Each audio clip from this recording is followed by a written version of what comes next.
Steve Brisley, who joins me in the studio now. Steve's sister and her 2 daughters were killed by Hamas on October the 7th. His brother-in-law is still being held hostage. And Stephen spoke at a vigil that was held in London yesterday and kindly agreed to come into the studio today and talk to us about their family's dreadful, dreadful situation.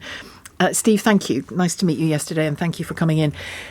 Tell me what you know about the circumstances of both your sister and niece's death and what happened to your brother-in-law as well at that point. In terms of what happened on the 7th of October, the details are fairly limited because there weren't any actual eyewitness accounts of what happened to my family, in contrast to other parts of the kibbutz Be'eri in which they lived. What we do know is that when the missiles attack first started, missiles coming over from Gaza, my sister, my brother-in-law, my 2 nieces and the family dog went into their mamad, their safe room, which was to protect them from missiles. It's a strengthened room and was in fact my 13-year-old niece Yahel's bedroom. We know they were in there for a couple of hours. They said they could hear missiles coming over. My sister was messaging with friends and relatives on the kibbutz. She was messaging with my oldest brother, who was in Canada in a different time zone.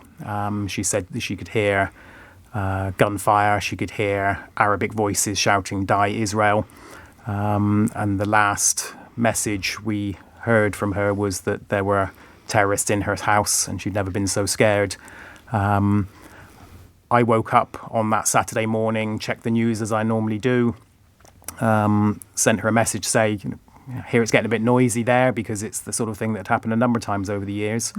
And that message was never read. I never got the 2 blue ticks on the WhatsApp message because by the time I'd sent that, she had already been killed. And given how much time has passed, it's easy to forget, isn't it, that at that moment that you're describing, that those early hours of this, neither Leanne, your sister, or her daughters, or her husband, your brother-in-law, or any of us had any idea of the magnitude of what was happening and about to happen. No, I mean, as things went on after the first hour or so, there was a sort of a kibbutz WhatsApp group, and everybody started sending messages to say that there were terrorists on motorbikes. There was buildings being set fire to. They were throwing grenades into houses and dragging people out. They were setting fire to buildings to make people come out, either to kill them as they ran or to take them hostage. So we know that they knew that terrorists were on the kibbutz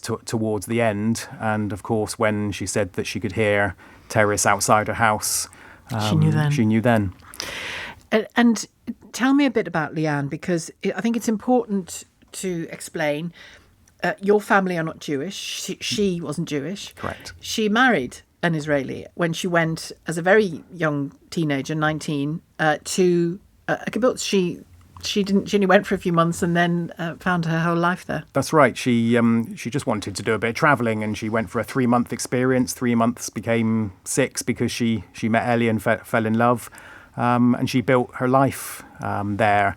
They married in 2000 in Bristol near our home, and then we went back over to Israel and had a sort of a wedding celebration there as well. And then they had the 2 girls.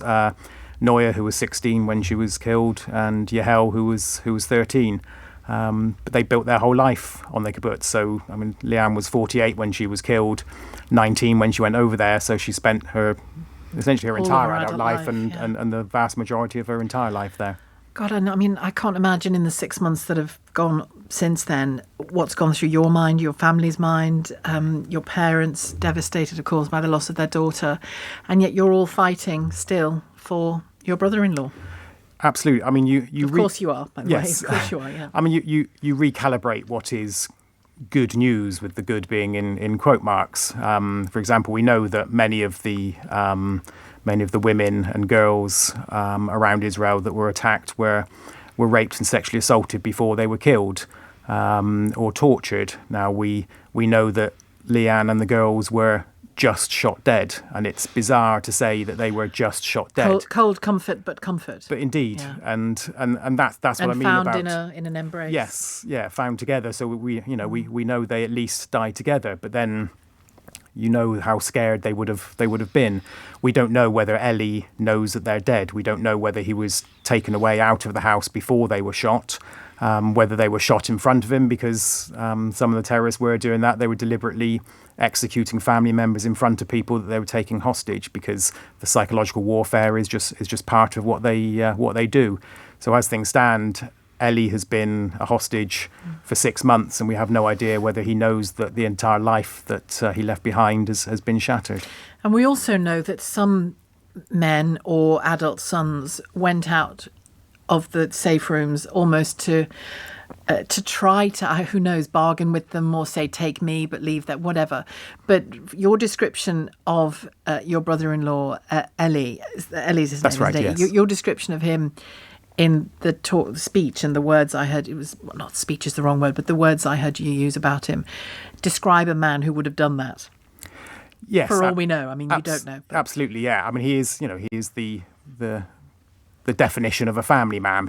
His family is everything to him, and I know that he would have fought tooth and nail. But realistically, what can you do against terrorists with automatic weapons? Because that's what it was. They were going around in multiples of 2 and 3 and 4, each of them with sort of automatic weapons, and with that intent as well. Absolutely, yeah. I mean, it was some of them were going around purely to kill. Some of them were going around to take hostages, because there were many people where they wiped out the entire family and didn't bother taking any hostages. So it seemed to be, I suppose, again, a strange phrase, luck of the draw, what happened to you. Do you think people forget the hostages too readily and forget how many British people and international people are represented amongst the hostages? Indeed. I mean, there's so many different nationalities, Argentinians, Brazilians, Thais, Filipinos, Portuguese, British. I think there were around about a dozen or so British involved, and there are several who remain hostages. I understand that the news cycle goes around, and I understand that the humanitarian crisis in Gaza is also a big story. Of course, but the hostages have fallen off of the front pages. It was a big story, obviously, in November when there was the first round of releases. But really, since sort of Christmas, New Year, you would hardly know that there are hostages who are civilians. Let's not forget, the vast majority of them are civilians who were taken from their homes in their pajamas. Yeah, and some of their pictures used at memorials and the like still being ripped up out of the ground or off the wall or whatever.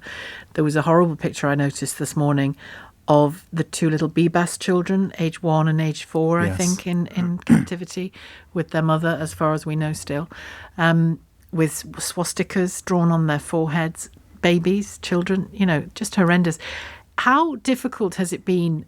I mean, grief is difficult, but for your loss and grief to be so wrapped up in a global event, a political event, where so much passion and hatred is in the mix as well, that must make grieving and being involved in this so much harder.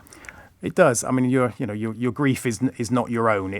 We become public property, and I accept that to a degree, because I'm doing media. I'm doing media today, and so I'm putting my life out there. But that's with the intention of trying to do what we can to bring Ellie home safely. I think certainly from my point of view, I've not been able to grieve properly for my sister and nieces, because we're in limbo of not knowing about Ellie. But I think social media is a blessing and a curse. We've been using it to try and sort of get our message out there, but Hatred comes your way. Yes, I mean, it's the classic thing. Every time you do anything, it's don't read the comments is the is what you get told, because people distill things down to a sound bite. Everyone's been to the University of Facebook and the College of TikTok, and they've seen 30 seconds of something that makes them think they understand the entire story, and the nuance and the shade and the hues gets completely lost. Yeah, and the humanity gets lost. That works across both sides as well. We can't, and you've spoken about it, the humanity of the innocent Gazans killed and the humanity of your family and the others impacted on October the 7th and murdered on October the 7th.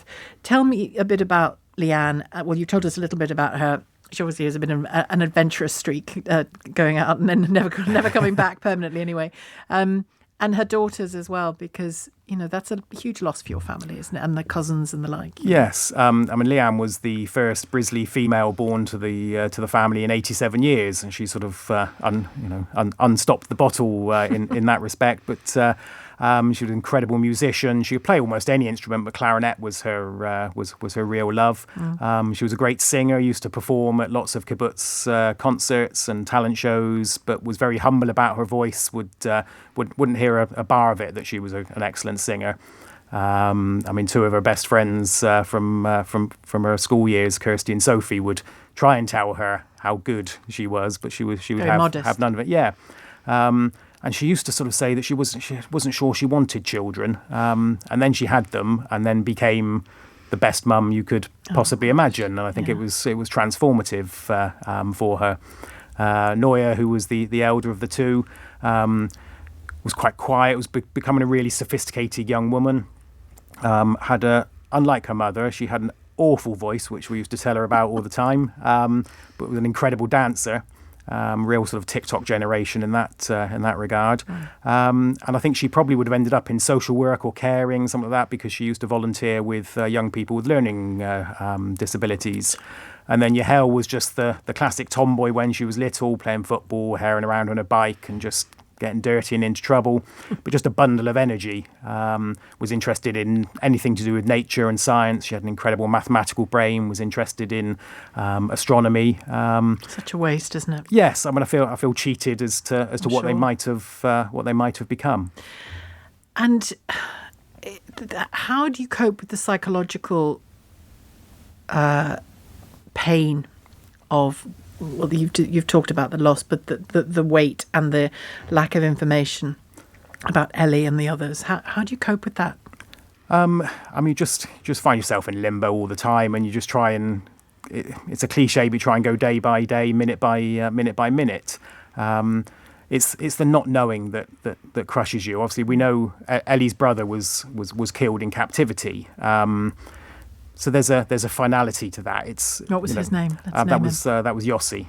Yossi was possibly died as the result of an Israeli airstrike, but I suspect, in fact, executed in captivity by Hamas. I say executed. That gives it a veneer of legitimacy. He was murdered. Was he in one of those videos that was? He was. Out? Yeah. Yes. Yossi Sharabi. Yes, where they sort of treated his life like a game show. Where you released videos over the course of 24 hours saying, is he alive or dead? And it's entirely possible that Ellie is dead, and that's something you struggle with every day. Is all of our struggle and all of our pain for nothing because he's already gone, and it's just a matter of time before. But she'd still want you to bring him back. Absolutely, yes, because Yossi's body is still in Gaza. Ellie is still in Gaza, whether alive or dead. Certainly, with Yossi, we want him back to give him the respectful burial that his death has denied him thus far. Yeah. Well, listen, I wish you the very, very best in those endeavours and send our best to your family as well. Thank you for speaking to us today, Steve. Good to see you again. Thank you. Steve Brisley, whose sister, Leanne, and her two daughters, Noya and Yahel, were killed by Hamas on October the 6th.